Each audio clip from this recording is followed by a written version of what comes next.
গঙ্গা মাটাকে তুই মা বলে ডেকেছিস বলে তোমার ভাইটা হয়ে যাচ্ছিস। তো কুড়ানিয়াটা ছিলিস আর এখনো আনছিস। যা কিনে যা। जमाई बाप अरे कम से कम और माथा कमाइन और माथा घोलटा गेले गाटो देवे बार करके ना থাক মঙ্গলু, এসবের কোনো দরকার হবে না। শুধু আপনারা খেয়াল রাখবেন যাতে প্রকাশ কোনোদিনও গ্রামের ত্রিসীমানা মারাতে না পারে। যদি এই গ্রামের ত্রিসীমানায় কোনোদিন ওকে দেখা যায় আমাকে খবর দেবেন, আমি ব্যবস্থা করব। আমি চাই প্রকাশ বেঁচে থেকে শাস্তি পাওক, বেঁচে থাকুক আর দেখুক আমার বোন মিঠাই আবার নতুন করে নিজের সংসার করছে, নিজের ছেলেকে পলাশবনির ছেলে হিসাবে বড় করছে, পলাশবনির পরিচয় ওর ছেলে বড় হচ্ছে। আমি দেখতে চাই এসবের মর্মও বোঝে কিনা, নাকি মানুষের কোনো গুণ নেই বলে এসবের কিছুই মর্ম বুঝলো না ও। আমি ওকে বাঁচার এই সুযোগে এই জন্য দিলাম কারণ ও সত্যকামের ছেলে। কিন্তু প্রকাশ, একটা কথা মাথায় রেখো, এই সুযোগ কিন্তু সারা জীবন তুমি পাবে না। যেদিনই তুমি আমার শর্ত ভাঙবে সেদিনই তোমার জায়গা হবে জেলে, তোমাকে আর কেউ বাঁচাতে পারবে না।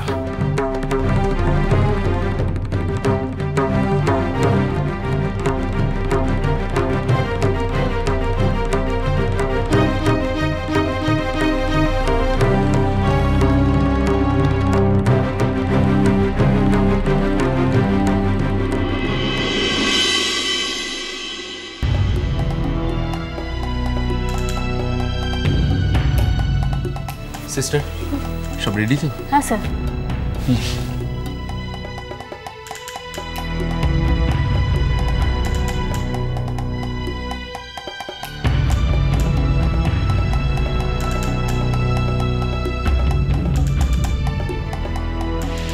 আমরা অ্যাডমিট করে নিচ্ছি, কিন্তু এবার কি করব বুঝতে পারছি না।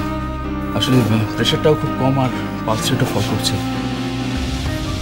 ঠিক আছে, হ্যাঁ আপনাদের তো একটা বন্ড দিতে হবে। হ্যাঁ, আপনারা ফর্মটা একটু ফিল আপ করে দিয়ে যাবেন। জাস্ট আমি আসছি।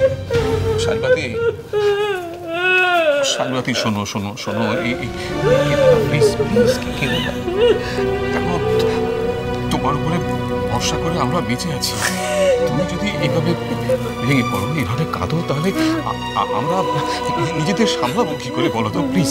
কি করবো মেজকামনি, কি করবো বলো? এর আগে তো কতবার এখানে এসেছি বলো, ডাক্তারবাবু তো এইভাবে নিরাশ করেন। আগে বসো, তুমি আগে বসো, এসো এসো, তুমি প্লিজ প্লিজ বসো, প্লিজ বসো, তুমি বসো, এখানে বসো। তুমি আমার দিকে তাকাও, তুমি তাকাও। আমি কি বলছি তোমাকে, তুমি এরকম মাঝপথে ভেঙে পড়ছো কেন?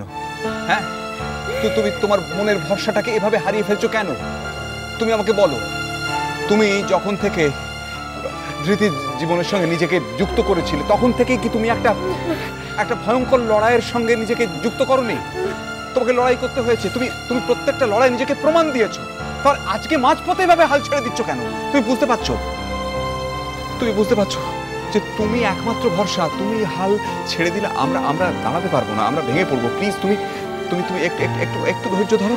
আমি জাস্ট ফর্মটা, অ্যাডমিশন ফর্মটা ফিল আপ করে আসছি। বন্ডটাও কিন্তু সই করতে হবে। আমি শুনেছি, আমি জানি বন্ড একটা কিছু নেগেটিভ ব্যাপার নয়। বন্ড একটা নিয়ম, বন্ড একটা আইন। আমি তোমাকে বলছি বন্ড মানে কিছু হতাশ হওয়ার কিছু হয়নি। তুমি প্লিজ আমাকে আসল করণীয় কাজটা করতে দাও প্লিজ। এই সময় মনোবল হারিও না। মেজদা প্লিজ একটু দেখ। শোনো সব ঠিক হয়ে যাবে, সব ঠিক হয়ে যাবে। আমি তোমাকে বলছি সব। কেঁদো প্লিজ, কেঁদো। বাবু না, আমাদের বাবু বাঁচাতে পারবে না। আমার কথাটা শোনো, বাবু আমাদের এভাবে ছেড়ে চলে যেতে পারে না। চলে গেলে হলো এত সোজা।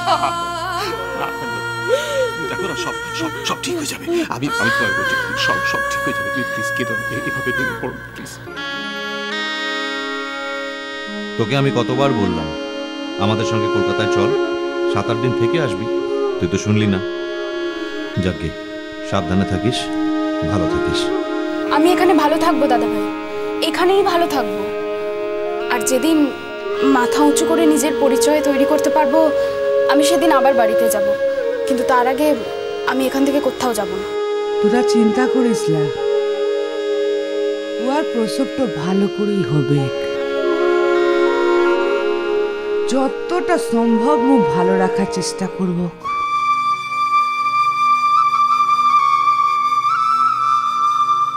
এইসব কথা মুখে বলার দরকার নেই কঙ্কা, আমি জানি, সবটাই জানি।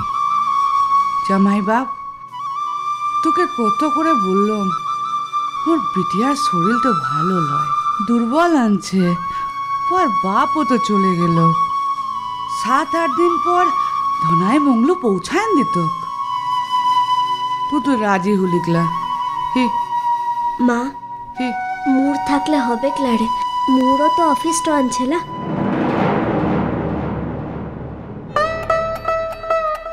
না, বাহা কিন্তু সত্যি বলছে না কঙ্কা।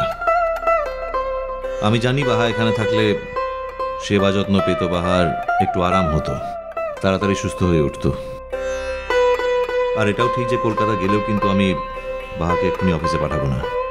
আসল কথা হলো আমি বাহাকে ছাড়া থাকতে পারবো না।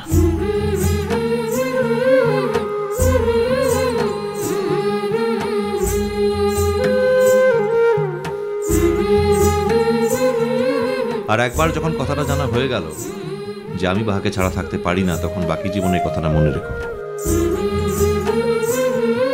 পারি না বলেই থাকতে বাহাকে সঙ্গে নিয়ে যাচ্ছি। হি হি, মেলা হইছে, ঠিক আছে। এত লজ্জার কি আছে বাহা? এটা তো সত্যি যে আমি তোমাকে ছাড়া থাকতে পারি না। আর যেমন আমি বাহাকে ছাড়া থাকতে পারি না, তেমন বাহাও কিন্তু আমাকে ছাড়া থাকতে পারে না। তাই যদিও আমি রাজি হতাম যে বাহাকে এখানে রেখে যাচ্ছি, তাও কিন্তু বাহা থাকতে রাজি হতো না। সেটা তো মোরা জানি যে মুদিকার বাহামুনিকে ছেড়ে মুদিকার জামাই থাকতে তো পারে গলাই। ও যখনই আসে সঙ্গে করে নিয়ে আসে, আবার যখনই যায় সঙ্গে করে নিয়েটা যায়। আমাদের বাহামুনি পুরো বদলাই গেছে রে। বাহামুনি যেন থাকতক। আরে মুরা তো আশাটা করিলাই যে মুদের বাহামুনি ইকাই পলাশবনিটাতে থাকবে। এই কথাটা বলিস না, মুখে কোনদিনের লিগে থাকিলা নাকি? ইতদিন তো থেকে তো গেলাম, মু ফির আসবো। এই বাহামা, মু তোর লিগে আচারটা বানাইছিলাম, নিয়ে যা কেনে। তুই মোর লিগে আবার আচারটা বানিয়ে নিয়েছিস? রে মুরা তোদিকের কি দিতে পারি ভুল? সকল সময় তো তোরাই মোদিকের সকল কিছু দিস ভুল। মুদিকে তো এটাই ক্ষমতা তো আনছে, তুই তো জানিস। এই আচার আরো বড়িটো আনছে, এটাও নিতে তুই অস্বীকার তো যাস না। মেলা সময় থেকে ভাষণটা দিচ্ছ, মু শুনছি। এবার চুপটা যাও কিনা? মু কিন্তু এই আচারি বড়িটা খেয়ে বড়টা হয়েছি। ঠিক আছে, মু মানছি যে কলকাতা শহরটাতে সকল কিছুটা পাওয়া যায়, কিন্তু মাসির বানানো এই আচারটা আর মোর মার বানানো বড়িটা কিন্তু পাওয়া যায় না।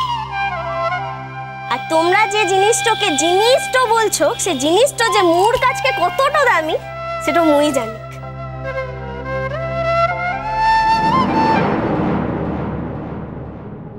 তুমি শুধু কাঁদছো কেন? বলো কি হয়েছে?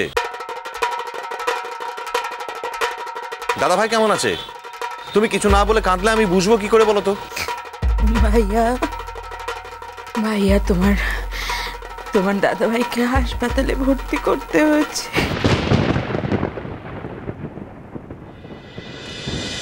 মিষ্টি কুটুম মিষ্টি কুটুম মিষ্টি কুটুম।